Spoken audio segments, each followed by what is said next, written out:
Welcome to Shri Rajiv Gandhi IAS academy. Friends, இந்த வீடியோவில் June 3 மற்றும் 4ஆம் தேதிகளுக்கான கரண்ட் அஃபேர்ஸ் எல்லாமே பார்க்க போகிறோம். சரி, வாங்க பார்க்கலாம். ஃப்ரெண்ட்ஸ், இந்த வீடியோடைய நோட்ஸ் எல்லாமே கீழே பிடிஎஃப் டிஸ்கிரிப்ஷன் கொடுத்துருக்கோம். அதெல்லாமே கிளிக் பண்ணி டவுன்லோட் பண்ணிச்சிங்க. அப்புறம் நம்ம டெலிகிராம் குரூப்போட லிங்க்மே கீழே டிஸ்கிரிப்ஷன் கொடுத்துருக்கோம். அதிலேயுமே கிளிக் பண்ணி ஜாயின் பண்ணிங்க. நம்மளுடைய டெலிகிராம் குரூப்பில் கரண்ட் அஃபேர்ஸ் குவிசஸ் நடத்திட்டு வரோம். நீங்களுமே ஜாயின் பண்ணி அட்டன் பண்ணிக்கலாம். ஓகே, சரி வாங்க பார்க்கலாம். ஃபஸ்ட்டு, தற்போது சிவகுமார் எந்த மாநிலத்தின் முதல்வராக பதவியேற்றார்? இதற்கான ஆன்சர் கர்நாடகா. இப்போ பார்த்திங்க அப்படின்னா டிகே சிவகுமார் இவர் வந்து கர்நாடகாவுடைய சிஎம்மாக பதவியேற்றிருக்காரு. கர்நாடகாவில் காங்கிரஸ் ஆட்சி தான் நடைபெறுது. இது வரைக்கும் கர்நாடகாவுடைய முதல்வராக இருந்தவர் சித்தராமையா. அவர் தன்னுடைய பதவியை ராஜினாமா பண்ணிட்டார். இப்போ நம்ம ஒன்று தெரிஞ்சுக்கணும், என்ன அப்படின்னா, ஒரு முதல்வர் வந்து தன்னுடைய பதவியை ராஜினாமா பண்ணிட்டார் அப்படின்னா அந்த மாநிலத்தில் மறு தேர்தல் வராது. அந்த மாநிலத்தில் அந்த கட்சியை சேர்ந்தவங்களில் வேறு யாராவது எம்எல்ஏயாக இருக்காங்க அப்படின்னா அவங்கள வந்து சிஎம் ஆக்க முடியும். ஓகே, அந்த மாதிரி தான் பார்த்தீங்கன்னா இப்போது புதிய முதல்வராக சிவகுமார் வந்து பதவியேற்றிருக்காரு. துணை முதல்வராக பரமேஸ்வர் அப்படிங்கிறவர் பதவியேற்றிருக்காரு. அடுத்தது, ஜல்ஜீவன் திட்டம் எப்போது தொடங்கப்பட்டது? இதற்கான ஆன்சர் 2019 ஆகஸ்ட் 15. ஜல்ஜீவன் மிஷன் இது பார்த்திங்கன்னா இந்தியாவில் இருக்கிற அனைத்து கிராமங்களில் இருக்கிற வீடுகளுக்கும் குழாய் மூலமாக குடிநீர் இணைப்பு கொடுக்கணும் அப்படிங்கிறது தான். இப்போ கூட நிறைய கிராமங்களில் நீங்கள் பார்த்துருப்பீங்க, ஒவ்வொரு வீட்லேயும் குழாய் மூலமாக குடிநீர் இணைப்பு கொடுத்துருப்பாங்க. இப்போது இந்த திட்டத்துடைய 2வது கட்டம் ஜல்ஜீவன் மிஷன் 2.0 இதற்கு தமிழக அரசு மற்றும் மத்திய அரசு இடையே ஒப்பந்தம் போட்டிருக்காங்க. அதனால் தமிழ்நாட்டில் இந்த திட்டம் 2028 டிசம்பர் வரைக்கும் செயல்படுத்தப்படும். மத்திய ஜல்சக்தி துறை அமைச்சர் சிஆர் பாட்டில் அப்படிங்கிறவர். அடுத்தது, பிரசாந்த் சீதாராம் லோகண்டே எந்த அமைப்பின் தலைவராக தேர்வு செய்யப்பட்டார்? இதற்கான ஆன்சர் சிபிஎஸ்சி. இப்போ பார்த்தீங்க அப்படின்னா சிபிஎஸ்சி நம்ம சென்ட்ரல் கவர்மெண்ட்டில் சிபிஎஸ்சி போர்ட் ஸ்கூல்ஸ்லாம் இருக்குல்ல, அதை நிர்வகிக்கிற அமைப்பு. இதோடைய தலைவராக பிரசாந்த் சீதாராம் லோகண்டே அப்படிங்கிறவர் அப்பாயின்ட் பண்ணியிருக்காங்க. இதோடைய செக்ரட்டரி செயலாளராக வருண் பரத்வாஜ் அப்படிங்கிறவர் அப்பாயின்ட் பண்ணியிருக்காங்க. சிபிஎஸ்சியுடைய விரிவாக்கம் central board of secondary education அப்படிங்கிறது தான். இப்போ கொஞ்ச நாட்களுக்கு முன்னாடி ஓஎஸ்எம் அப்படிங்கிறது பல்வேறு விமர்சனங்களை சந்திச்சிருந்தது. அது என்ன அப்படின்னா ஆன் ஸ்க்ரீன் மார்க்கிங் அப்படிங்கிறது. இப்போ நம்ம தமிழ்நாட்டில் இருக்கிற ஸ்கூல்ல எல்லாம், அதாவது பொதுவாக ஸ்டேட் போர்ட் ஸ்கூல்ஸில் எல்லாம் என்ன பண்ணுவாங்க அப்படின்னா, நம்ம 12th ஒரு பேப்பர் எழுதி முடிச்சிட்டோம் அப்படின்னா, பப்ளிக் எக்ஸாமில் ஒரு பேப்பர் எழுதிட்டோம் அப்படின்னா அந்த பேப்பரை வந்து டீச்சர்ஸ் வந்து அந்த பேப்பர்லேயே கரெக்ட் பண்ணி அந்த பேப்பர்லேயே மார்க் எழுதி அதை வந்து ஆட் பண்ணுவாங்க. ஓகேவா, அதை ஆட் பண்ணி அவங்க மார்க் எவ்வளவு அப்படிங்கிறத சொல்லுவாங்க.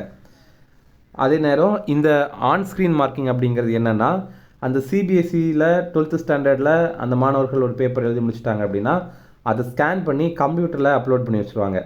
அப்போ அந்த கம்ப்யூட்டரை பார்த்து டீச்சர்ஸ் வந்து செலக்ட் பண்ண திருத்த வேண்டியதாக இருக்கும். அப்படி திருத்தி அவங்க மார்க்கை வந்து கம்ப்யூட்டரில் என்டர் பண்ண வேண்டியதாக இருக்கும். இதில் என்ன ஒரு அட்வான்டேஜ் அப்படின்னா, இந்த டீச்சர்ஸ் வந்து மார்க்கை ஆட் பண்ணும்போது அதில் கவுண்டிங் மிஸ்டேக் வந்து வராது. கவுண்டிங் மிஸ்டேக் வராதனால மார்க்கை கரெக்டாக ஆட் பண்ணியிருப்பாங்க அப்படிங்கிறத சொல்கிறாங்க. 2வது என்ன அப்படின்னா, இது ஏற்கனவே ஸ்கேண்டு காப்பியாக கம்ப்யூட்டரில் இருக்கிறனால ரீவேல்யூஷன் அப்ளை பண்ணும்போது அதை ஈஸியாக எடுத்து கொடுத்துட முடியும். ஓகே, இது ஒரு அட்வான்டேஜ். ஆனால் இதில் என்ன ஒரு டிஸ்அட்வான்டேஜ், எதனால் இது விமர்சனங்களை சந்திச்சுது அப்படின்னா, இப்போ இவங்க ஸ்கேன் பண்ணுறாங்கல்ல, அது வந்து எப்போவுமே கிளியராக தான் இருக்கும் அப்படின்னு நம்ம சொல்ல முடியாது. சில நேரங்களில் அது ரொம்ப பிளர்ராக இருக்கும் வாய்ப்பு இருக்குது. அதனால் டீச்சர்ஸுக்கு கரெக்ட் பண்ணுறதுக்கு கஷ்டமாக இருக்கும். இது ஒரு விஷயம். 2வது பார்த்தீங்க அப்படின்னா, டீச்சர்ஸ் வந்து கம்ப்யூட்டரில் தான் கரெக்ட் பண்ண வேண்டியது இருக்கும். அதனால் மணிக்கணக்காக அவங்க கம்ப்யூட்டரை பார்க்க வேண்டியதாக இருக்கும். அதனால் அவங்களுக்கு வந்து கண் வலி எல்லாமே வரும்ல, இதுவுமே விமர்சனத்திற்கு காரணமாக இருந்தது. சிபிஎஸ்சி அமைப்பு 1962 ஜூலை 1ஆம் தேதி உருவாக்கியிருந்தாங்க. இதோடைய தலைமையகம் வந்து புதுடெல்லியில் இருக்குது. ஃப்ரெண்ட்ஸ், நம்ம ராஜீவ்காந்தி ஐஏஎஸ் அகாடமியில் இந்த ஆண்டு நடைபெற போகிற டிஎன்பிஎஸ்சி குரூப் 1 ப்ரிலிம்ஸ் எக்ஸாமுடைய டெஸ்ட் சீரிஸ் ஸ்டார்ட் பண்ணியிருக்கோம். ஸ்க்ரீனில் தெரிகிற நம்பருக்கு நீங்கள் கால் பண்ணி பேசி இதில் ஜாயின் பண்ணிக்கலாம். அதே மாதிரி இந்த ஆண்டு நடைபெற போகிற டிஎன்பிஎஸ்சி குரூப் 2 எக்ஸாமுக்கான ப்ரிலிம்ஸ் டெஸ்ட் பேட்சுமே ஸ்டார்ட் பண்ணியிருக்கோம். குறைந்த கட்டணத்தில் இது நம்ம வழங்குகிறோம். ஸ்க்ரீனில் தெரிகிற நம்பருக்கு நீங்கள் கால் பண்ணி பேசி இதில் ஜாயின் பண்ணிக்கலாம். அடுத்தது, இந்தியாவில் குழந்தைகளிடையே ஊட்டச்சத்து குறைபாடு அதிகம் காணப்படும் மாநிலம் எது? இதற்கான ஆன்சர் மத்திய பிரதேசம். இப்போ பார்த்திங்க அப்படின்னா நேஷ்னல் ஃபேமிலி ஹெல்த் சர்வே 6வது இந்த 2023-24 ஆண்டுக்கானதை வெளியிட்டிருக்காங்க. இதில் இந்தியாவில் குழந்தைகள் கிட்ட ரொம்ப அதிகமான மால் நியூட்ரிஷன் ஊட்டச்சத்து குறைபாடு எங்கே இருக்குது அப்படின்னா மத்திய பிரதேசத்தில் இருக்குது அப்படிங்கிறத கண்டுபிடிச்சிருக்காங்க. இது வந்து தேசிய குடும்ப நல கணக்கெடுப்பு 6 அப்படிங்கிறது. அடுத்தது, ஐநா சபையின் 81வது பொது சபை கூட்டத்திற்கு தலைமை தாங்க உள்ள நாடு எது? இதற்கான ஆன்சர் வங்காளதேசம். இப்போ பார்த்தீங்க அப்படின்னா ஐநா சபையுடைய 81வது பொது சபை கூட்டம், இதோடைய தலைவராக கலிலூர் ரஹ்மான் அப்படிங்கிறவர் அப்பாயின்ட் பண்ணியிருக்காங்க. இவர் வந்து வங்காளதேசத்துடைய வெளியுறவுத்துறை அமைச்சர். இவர் ஒரு ஆண்டு ஐநா பொது சபையுடைய தலைவராக செயல்படுவார். 81வது ஐநா சபை பொதுக்கூட்டம் வந்து எப்போ தொடங்குது அப்படின்னா இந்த வருஷம் செப்டம்பர் 8ஆம் தேதி தொடங்குது. இதில் நம்ம இன்னொரு விஷயம் தெரிஞ்சுக்கணும், என்னென்னா அண்டோனியோ குட்ரஸ் அப்படிங்கிறவரை பற்றி நம்ம படிச்சிருப்போம். அவர் தான் ஐநா சபையுடைய செக்ரட்டரி ஜெனரல். அவர் பொதுச் செயலாளர். அவர் வேற, இவர் வேற. அவர் தான் பொதுச் செயலாளராக இருக்கார். அவருக்கு தான் மெயினான பதவி இருக்குது. இவர் வந்து ஒரு வருஷத்துக்கு மட்டும் ஐநா சபையுடைய பொதுக்கூட்டத்துடைய தலைவராக இருந்துட்டு போயிடுவார். ஓகே, அடுத்தது மாவன் என்பது எந்த அமைப்பின் செவ்வாய் கிரக சோதனை திட்டம்? இதற்கான ஆன்சர் நாசா. மாவன் அப்படிங்கிறது மார்ஸ் கிரகத்தை ஆய்வு பண்ணுறதுக்காக நாசா செயல்படுத்தின திட்டம். மாவனுடைய விரிவாக்கம் பார்த்தீங்கன்னா மார்ஸ் அட்மாஸ்பியர் அண்ட் வொலடைல் எவல்யூஷன் அப்படிங்கிறது தான். 2013ஆவது ஆண்டு நவம்பர் மாதம் இந்த திட்டத்தை செயல்படுத்தியிருந்தாங்க. இது என்ன அப்படின்னா செவ்வாய் கிரகத்தை ஆய்வு செய்கிறதுக்கான நாசாவின் திட்டம். இது இப்போது ஜூன் 3ஆம் தேதி 2026 முடிவுக்கு வரதாக நாசா அறிவித்திருக்காங்க. இதனால் அப்படின்னா இந்த விண்கலத்திலிருந்து 2025 டிசம்பர் 6ஆம் தேதியிலிருந்து எந்த தகவலும் வரல. அதனால் இது வந்து செயல்பாட்டை இழந்துட்டு அப்படின்ற மாதிரி நம்ம கருதலாம் அப்படின்ற மாதிரி இப்போது நாசா முடிவு பண்ணியிருக்காங்க. அடுத்தது அரசு துறைகள் மீதான குறைகளை பதிவு செய்ய மத்திய அரசு தொடங்கிய செயற்கை நுண்ணறிவு உரையாடல் தளம் எது? இதற்கான ஆன்சர் சமாதான் தீதி. இப்போ நமக்கு அரசு துறைகள் மேலே ஏதாவது குறைகள் இருக்குது, மெயினாக மத்திய அரசு துறைகள் மேலே ஏதாவது குறைகள் இருக்குது அப்படின்னா நம்ம வந்து நம்மளுடைய குரல் மூலமாகவே பதிவு பண்ணிக்கலாம். இது ஒரு செயற்கை நுண்ணறிவு திறன் கொண்ட சாட்பாட். அதோடைய பேர் தான் சமாதான் தீதி. இது வந்து பாஷினி அப்படிங்கிற அமைப்புடைய உதவி மூலமாக உருவாக்கியிருக்காங்க. பொதுவாக பாஷினி என்ன பண்ணும் அப்படின்னா நம்ம என்ன மொழியில் பேசினாலும் அது வந்து டிரான்ஸ்லேட் பண்ணுறதுக்கான ஒரு திறன் இருக்குது. அதையும் இதில் அவங்க சேர்த்துருக்காங்க.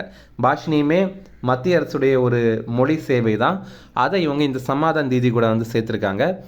பொதுமக்கள் இவங்களுடைய குறைகளை இதில் வந்து பதிவு பண்ணலாம். இது ஒரு கலந்துரையாடல் வடிவில் எளிதாக நம்ம பதிவு செய்கிறதுக்கு வழிவகை பண்ணுது. 8வது அட்டவணையில் இருக்கிற 22 மொழிகள்லையும் நம்ம இதில் பதிவு பண்ணிக்கலாம். அடுத்தது விமான எரிபொருள் விலையை நிலைப்படுத்த மத்திய அரசு எவ்வளவு ரூபாய் ஒதுக்கீடு செய்தது? இதற்கான ஆன்சர் ரூபாய் 10,000 கோடி. ஆக்சுவலி இது 10,000 கோடி. ஆன்சர் வந்து 10,000 கோடி. இப்போ பார்த்திங்க அப்படின்னா நமக்கு இஸ்ரேல் ஈரான் போர் வந்து இன்னும் போயிட்டு தான் இருக்குது. அதனால் எரிபொருள் உலகம் முழுவதும் கிடைக்கிறதுக்கு தடையாக இருக்குது. இதனால் விமானத்திற்கும் எரிபொருள் கிடைக்கிறதுக்கு தடையாக இருக்குது. மெயினாக இந்தியாவில் இந்த பிரச்சனை அதிகமாக இருக்குது. இதனால் பார்த்திங்கன்னா இந்த விமான நிறுவனங்கள் எல்லாம் அவங்களுடைய டிக்கெட் ப்ரைஸை ரொம்ப அதிகப்படுத்துகிறாங்க. இதனால் பயணிகள் வந்து பாதிக்கப்படுறாங்க. அப்போ இந்த விமான எரிபொருள் விலையை நிலைப்படுத்துறதுக்காக நம்ம மத்திய அரசு ரூபாய் 10,000 கோடி வந்து கடனாக வழங்குறாங்க. இந்த நிதியுதவி வந்து வட்டியற்ற முன்பணமாக வழங்க போகிறாங்க. இதை யாருக்கு வழங்குறாங்க அப்படின்னா அரசுக்கு சொந்தமான எண்ணெய் சந்தை நிறுவனங்களுக்கு வழங்குறாங்க. ஏன்னா அவங்களால தான் இந்த ப்ரைஸ் ஹைக்கை வந்து ஹேண்டில் பண்ண முடியலை. இந்த அமௌண்ட்டை கொடுத்தாங்க அப்படின்னா அதை வச்சு அவங்க கொஞ்சம் மேனேஜ் பண்ணுவாங்க. அப்போ இதோடைய நோக்கம் என்ன அப்படின்னா நிலைப்படுத்தப்பட்ட விலையில் விமான எரிபொருள் கிடைக்கிறத உறுதி செய்கிறது தான். அப்போ இதன் மூலமாக விமான சேவைகளை வழங்குகிற இந்திய நிறுவனங்கள் பயன்பெறும். அவங்க டிக்கெட்டுடைய விலையை அதிகப்படுத்தாமல் எப்போவும் வழங்குற மாதிரியே வழங்க முடியும். அடுத்தது இந்தியாவின் முதல் மாதிரி எல்லை கிராமம் எங்கே அமைக்கப்பட உள்ளது? இதற்கான ஆன்சர் லடாக். இப்போ பார்த்திங்க அப்படின்னா இந்தியாவுடைய ஃபஸ்ட்டு மாடல் பார்டர் வில்லேஜ் இது வந்து லடாக்கில் இருக்கிற சுமூர் கிராமம் அப்படிங்கிறது தான். இந்த திட்டத்தில் அந்த கிராமத்தை வந்து மேம்படுத்துகிறாங்க. ஏற்கனவே மத்திய அரசுடைய துடிப்பான கிராமங்கள் அப்படிங்கிற ஒரு திட்டம் செயல்படுத்திட்டு இருக்காங்க. அதன் அடிப்படையில் எல்லைப்புற கிராமங்களை வந்து மேம்படுத்துகிறாங்க. அதன் அடிப்படையில் தான் இதையுமே மேம்படுத்துகிறாங்க. இந்த கிராமத்தில் 24 வீடுகள் தான் இருக்குது. இந்த கிராமத்துடைய மொத்த மக்கள் தொகையே 94 பேர் தான். இந்த கிராமத்தில் இருக்கிற மக்களுடைய முக்கியமான தொழிலாக பாஷ்மினா ஆடு வளர்க்குறது இருக்குது. அடுத்தது இப்போது ருத்ரம் 2 அப்படிங்கிற ஏவுகணையை பரிசோதனை பண்ணியிருக்காங்க. இதை டிஆர்டிஓ மற்றும் இந்திய விமானப்படை தான் பரிசோதனை பண்ணியிருக்காங்க. டிஆர்டிஓ அப்படின்னா defence research and development organisation அப்படிங்கிறது. இது வானத்தில் இருந்து ஏவப்பட்டு தரையில் இருக்கிற இலக்கை தாக்கி அழிக்கிற ஏவுகணை. இதை இப்போது ஐஏஎஃப் SU-30 MKI அப்படிங்கிற விமானத்திலேருந்து ஏவி பரிசோதனை பண்ணியிருக்காங்க. இதில் ஐஏஎஃப் அப்படிங்கிறது இந்தியன் ஏர்ஃபோர்ஸ் அப்படிங்கிறது தான். அடுத்து முக்கிய தினங்கள். செம்மொழி நாள், இது ஜூன் 3ஆம் தேதி. இது கலைஞர் கருணாநிதி அவர்களுடைய பிறந்த நாள். அவர் 1924 ஆண்டு ஜூன் 3ஆம் தேதி பிறந்தார். அவர் பிறந்த இடம் வந்து நாகப்பட்டினம் மாவட்டத்தில் இருக்கிற திருக்குவளை. அடுத்தது உலக சைக்கிள் தினம், இது ஜூன் 3ஆம் தேதி. இந்த ஆண்டுக்கான கருப்பொருள் பசுமையான எதிர்காலத்திற்காக மிதிவண்டி ஓட்டுதல் அப்படிங்கிறது தான். இனி ரிவிஷன் பார்க்கலாம். தற்போது சிவகுமார் எந்த மாநிலத்தின் முதல்வராக பதவியேற்றார்? இதற்கான ஆன்சர் கர்நாடகா. அடுத்தது ஜல்ஜீவன் திட்டம் எப்போது தொடங்கப்பட்டது? இதற்கான ஆன்சர் 2019 ஆகஸ்ட் 15. அடுத்தது பிரசாந்த் சீதாராம் லோகண்டே எந்த அமைப்பின் தலைவராக தேர்வு செய்யப்பட்டார்? இதற்கான ஆன்சர் சிபிஎஸ்இ. அடுத்தது இந்தியாவில் குழந்தைகளிடையே ஊட்டச்சத்து குறைபாடு அதிகம் காணப்படும் மாநிலம் எது? இதற்கான ஆன்சர் மத்திய பிரதேசம். அடுத்தது ஐநா சபையின் 81வது பொது சபை கூட்டத்திற்கு தலைமை தாங்க உள்ள நாடு எது? இதற்கான ஆன்சர் வங்காளதேசம். அடுத்தது மாவன் என்பது எந்த அமைப்பின் செவ்வாய் கிரக சோதனை திட்டம்? இதற்கான ஆன்சர் நாசா. அடுத்தது அரசு துறைகள் மீதான குறைகளை பதிவு செய்ய மத்திய அரசு தொடங்கிய செயற்கை நுண்ணறிவு உரையாடல் தளம் எது? இதற்கான ஆன்சர் சமாதான் தீதி. அடுத்தது விமான எரிபொருள் விலையை நிலைப்படுத்த மத்திய அரசு எவ்வளவு ரூபாய் ஒதுக்கீடு செய்தது? இதற்கான ஆன்சர் ரூபாய் 10,000 கோடி. அடுத்தது இந்தியாவின் முதல் மாதிரி எல்லை கிராமம் எங்கு அமைக்கப்பட்டுள்ளது? இதற்கான ஆன்சர் லடாக். அவ்வளோதான் ஃப்ரெண்ட்ஸ். அப்புறம் வந்து பார்த்தீங்கன்னா நம்ம போன வீடியோவில் ஒரு ப்ரீவியஸ் இயர் கேள்வி கேட்டிருந்தோம். இது இந்த ஆண்டு நடைபெற்ற டிஎன்பிஎஸ்சி குரூப் 2A மெயின்ஸ் எக்ஸாமில் கேட்ட கேள்வி இது. இதற்கான ஆன்சர் பார்க்கலாம். இதில் என்னென்ன சட்டத்திருத்தம் எது தொடர்பானது அப்படிங்கிறது. ஃபஸ்ட்டு பார்த்தீங்கன்னா 91வது சட்டத்திருத்தம். இது என்ன அப்படி சொல்லுது அப்படின்னா, நம்ம அமைச்சர்கள் குழுவில் பிரதமர் உட்பட மக்களவை உறுப்பினர்கள் எண்ணிக்கையில் 15% தான் இருக்கணும் அப்படிங்கிறத தெரிவித்திருக்காங்க. இது கரெக்டு தான். ஓகேவா?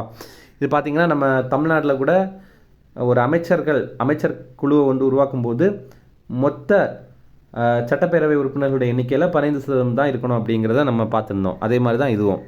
அடுத்த 2வது பார்த்திங்க அப்படின்னா 102வது சட்டத்திருத்தம். இது எதை பற்றியது அப்படின்னா, பிற்படுத்தப்பட்ட வகுப்பினருக்கான தேசிய ஆணையம் இருக்குல்ல, அதற்கு அரசியலமைப்பு அங்கீகாரம் வழங்குறது தொடர்பானது. ஓகே, இது 102வது சட்டத்திருத்தம். அடுத்தது 105வது சட்டத்திருத்தம். இது எதை குறிப்பிடுது அப்படின்னா, இப்போது ஒரு மாநில அரசுக்கு சமூக மற்றும் பொருளாதார ரீதியில் பின்தங்கி இருக்கிற வகுப்பினரை கண்டறிந்து அவங்களுக்கு அந்த அங்கீகாரம் கொடுக்குற அதிகாரம் இருக்குது அப்படிங்கிறத தெரிவித்திருப்பாங்க. அடுத்ததாக 106வது சட்டத்திருத்தம். இது என்ன அப்படின்னா, மக்களவை அதாவது லோக்சபாவில் பெண்களுக்கு 1/3 இடஒதுக்கீடு வழங்கணும் அப்படிங்கிறத குறிப்பிட்டிருக்கு. ஓகே, இதையும் நம்ம வந்து பார்த்துருப்போம். ஓகே, அவ்வளோதான். இது நிறைய பேர் கரெக்டாக ஆன்சர் பண்ணியிருந்தீங்க. எல்லாருக்குமே வாழ்த்துக்கள். இன்றைக்கான கேள்வி, இங்கே சில நிறுவனங்கள் கொடுத்துருக்காங்க. அது எந்த வருஷம் உருவாக்குனாங்க அப்படிங்கிறத நம்ம சொல்லணும். ஃபஸ்ட்டு பார்த்திங்கன்னா மெட்ராஸ் மருத்துவப் பள்ளி, அடுத்தது மெட்ராஸ் பிரசிடென்சி கல்லூரி, அடுத்தது மெட்ராஸ் கிறிஸ்துவ கல்லூரி, அடுத்தது பச்சைப்பாஸ் கல்லூரி.